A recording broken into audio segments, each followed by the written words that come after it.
All right, guys, check this out. Today I'm going to take you on a ride on the 2024 Ford F-150 Raptor R. Let's do this. Oh, let's see how the remote start works. Got them auto fold mirrors, looks good. Let's check out the passive entry.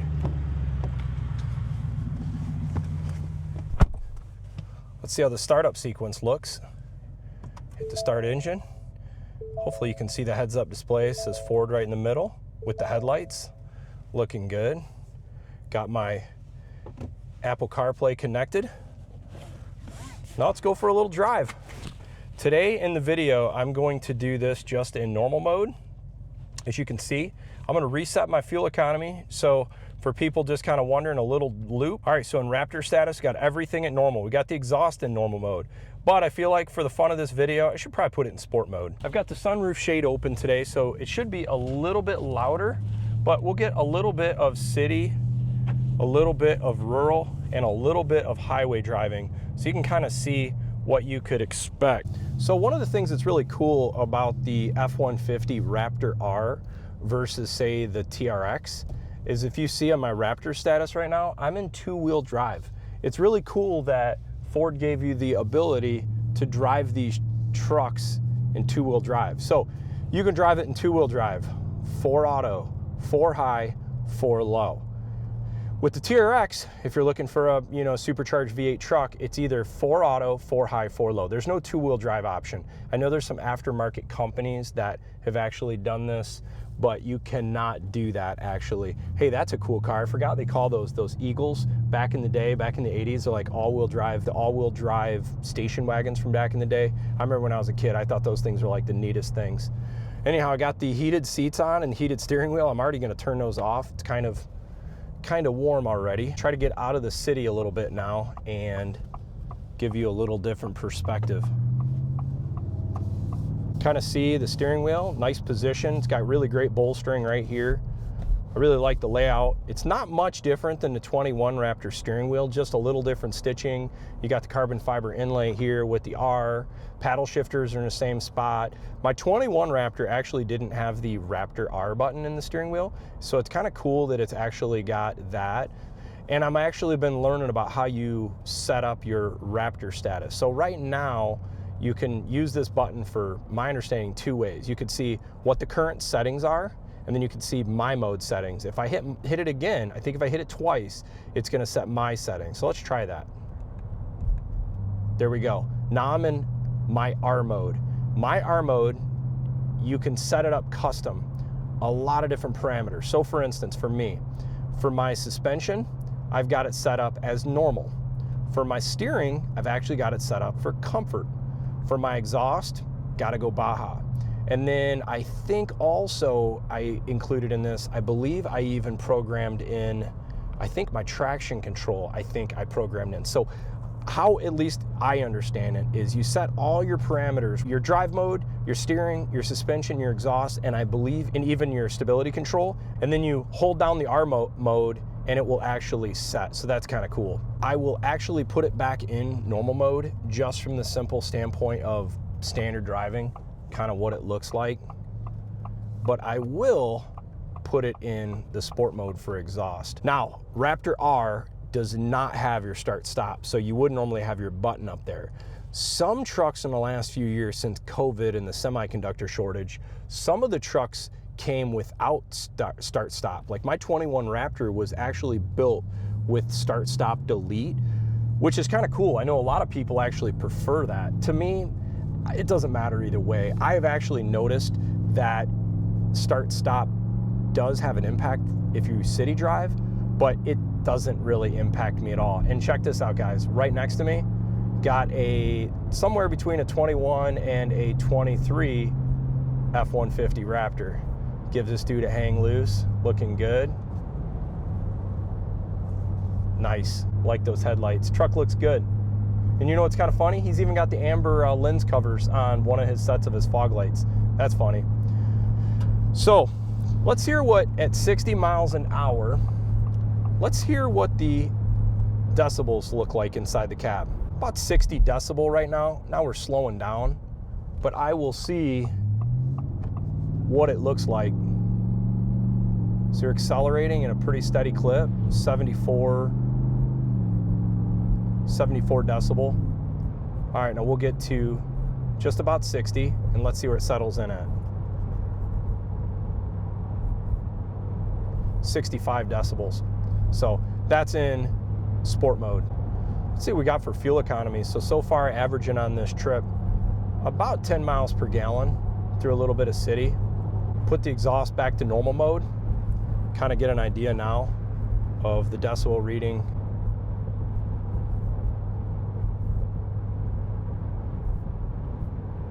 .62, pretty quiet actually, and that's with the shade open on the sunroof. So I've got almost 500 miles on the truck now. We're gonna be doing a dune trip here soon to see what the capability of this truck is like. What I can tell you is I haven't had an issue with the transmission shifting. Transmission shifting feels incredible on this thing. Really happy with that. The low end torque is actually better than I was expecting out of this thing. I was really expecting it to be maybe more coyote-like just you gotta really rev them to get them to move. This feels solid. I mean, I'm accelerating here. It's about 2,400 RPMs, now 2,000. And you can see, no problem at all. Also, another thing I like, I don't recall this on my 21 Raptor, and I think this is a new change for 2024. Notice how it shows what gear I'm in? I like that. I think that's pretty cool. I wish that they did that on the 21 to 23s, but like everything, they got to come up with a way to get you to buy the new model. Pretty windy day out today, so I'll be curious to see how the wind noise is also. We're on the highway. Let's say you got your family and you got a long road trip. Everybody loves the sound of a V8, but you honestly just want a little peace and quiet. Let's do it in quiet mode and see what it sounds like. I think it's pretty noticeable. I mean, I'm listening for it, but I think it's pretty noticeable. Now, want to kick it down and add a little more sound deadening? Let's close the shade on the roof. It's a 72 mile an hour, quiet mode, shade closed. Let's see where decibel's at.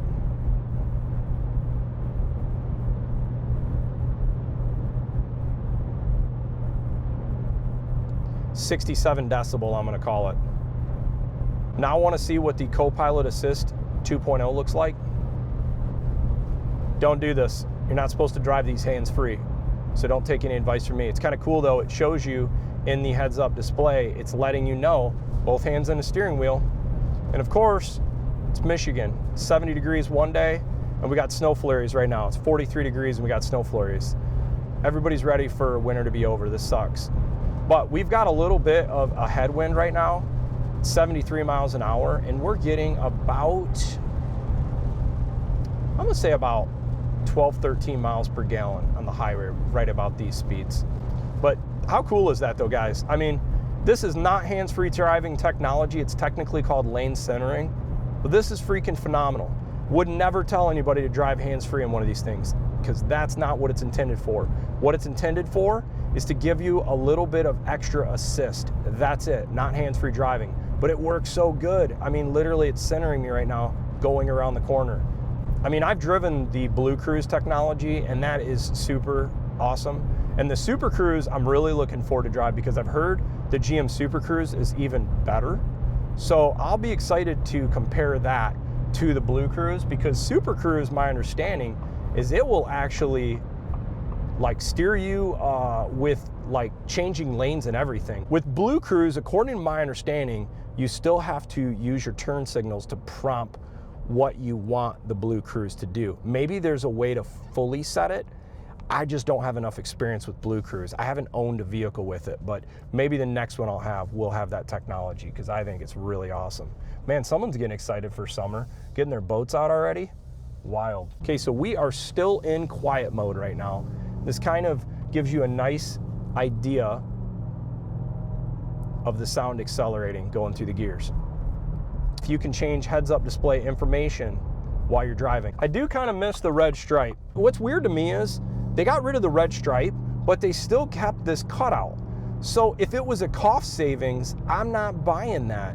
because this probably didn't save them any money. If they just got rid of this and this was all one strip of leather, I could see that as that's one less process to manufacture the steering wheel, but they kept it. And what's even more funny is it's got this textured, I don't know, material in the middle, which I actually don't mind the feel of it. And I wonder if they found it's a distraction and people actually appreciate more the feel, maybe off-road. Maybe off-road, you have less distraction with a black little stripe, but you could, having this feeling on the steering wheel might be more helpful off-road. I don't know. I've never noticed on or off-road the stripe having any impact for me. Maybe that's something important in like the Baja 1000, or if you professionally race or sanctioned events racing.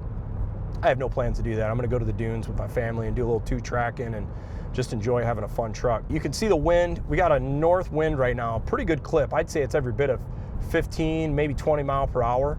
But let's see where the fuel economy is at right now. So we got a perpendicular wind to us. So I'm gonna say we're sitting at about 14 miles per gallon at 60 right now because of the wind pushing on us a little bit, which kind of tells you a little something. So if you watch my channel, you see I do a lot of mile per gallon reviews and comparisons and whatnot.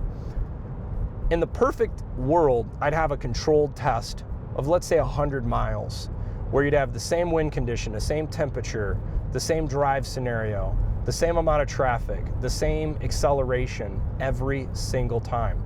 Unfortunately, it's the real world. We can't do that. And so you see the difference of how a little wind, a little temperature, a little bit of more traffic or less traffic has an impact on your fuel economy. So I can do the best I can to have repeatable results, but it's still not, at the end of the day, going to be perfect, repeatable every single time, because it is real world. But that's also what this channel is about, real world. I'm not setting up a, a Project Farm style test condition in a environmentally controlled situation. You can set your nav on the right if you want. You can go back, you can make it large. So what's kind of cool about this is you got all this ability to change. I got my fuel economy, that's what I've been watching. Off-road, zone lighting. How cool is this? Watching the bed camera going down the road. And I've found you can keep that thing on literally almost indefinitely, which is kind of nice. Especially if you're going down the road, maybe you're pulling a trailer or you've got some cargo in the back and you just really nervous about stuff moving or shifting around. This is a really cool feature that you could have your nav going, radio, whatever, and in fact have the bed camera. And then I'm just gonna put it right back to our fuel economy screen. This is a really nice driving truck. As you can see, you can drive this thing like a regular F-150. It doesn't, I don't know how do you say it, the power doesn't make it where it's like terrible to drive. You can drive it normal. You can get on it. You've got the option. So that's really cool. They did a great job with, making the Raptor R a pretty livable vehicle. Now, if I did the same loop with the 3.5 liter high output EcoBoost in the regular Raptor, I would bet we'd probably be about 3 to 4 mile per gallon better. That would be my guess, just from the I've owned three 3.5 EcoBoost high outputs. And I would say that typically with a drive loop like this, you're gonna be 16, 17 miles per gallon. And I probably will end up doing a drive loop with a standard 24 Raptor here at some point. Let's throw the exhaust in Baja. Big difference. Want to hear that big V8 roar? It can do it. But you can also see at about 9th gear at 1,300 RPMs. I'm not going to call it a drone. It's not that it's got a drone, but it's definitely got that low rumble that for some people they might not like that. Now I'm going to switch it in quiet so you can see the difference. Big time. I mean, it's drastically noticeable. Back to Baja. If you're off the gas, it's not a big difference. It's when you're in the throttle, or especially, so I got the truck in Ford Auto now. I'm not gonna go crazy on an acceleration here, but I will just kind of show you road noise and sound in Ford Auto. I've noticed no difference. It's really smooth.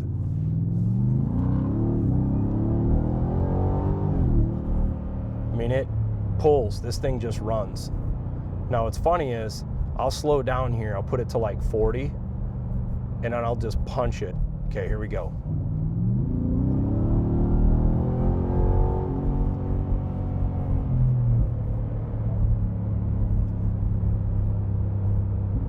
it holds the R's. I'm gonna put it in paddle shifting mode so you can kind of see the responsiveness to it.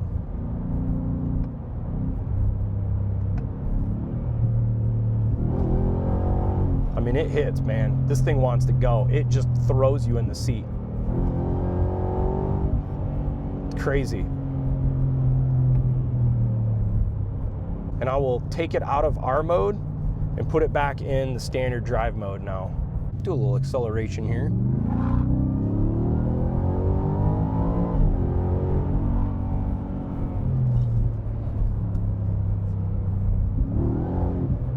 What I like is how quickly, notice how quickly the trans gets right back into the right spot. It's insane. I'm telling you, I don't know what they did with the trans tuning. Maybe they spent more time trying to develop the trans tuning for Raptor R. This is by far the best shifting 10-speed trans I've felt in any Ford vehicle. And I think I've had a dozen plus Ford 10-speeds now. This is by far the best shifting. Smooth, I don't notice any flares, any like slipping of the trans, areas where it's just like hard engagements. I don't feel any of that. And I hope it stays this way for the life of the truck, because so far, man, it's awesome. All right, let's try different suspension settings and see if I can notice any difference. Normal mode right now, not much. I mean, this is not very bumpy, but let's see if we can put it in off-road. Yep. Might stiffen it up just the tiniest bit, but ideally you'd probably really need to see that in a pretty rough. Ideally, to be able to tell the difference, you'd probably need to be able to be off-road or corners or a pretty rough road to be able to tell the difference.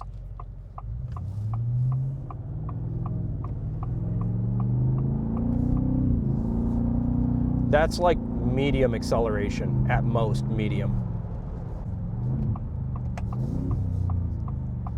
All right, so we did about 35, 40 miles of a loop, and we got 11.7 miles per gallon. That was with about 5 minutes worth of idle time, sitting, letting a camera cool down, and as you saw, a handful of hard accelerations. Not terrible.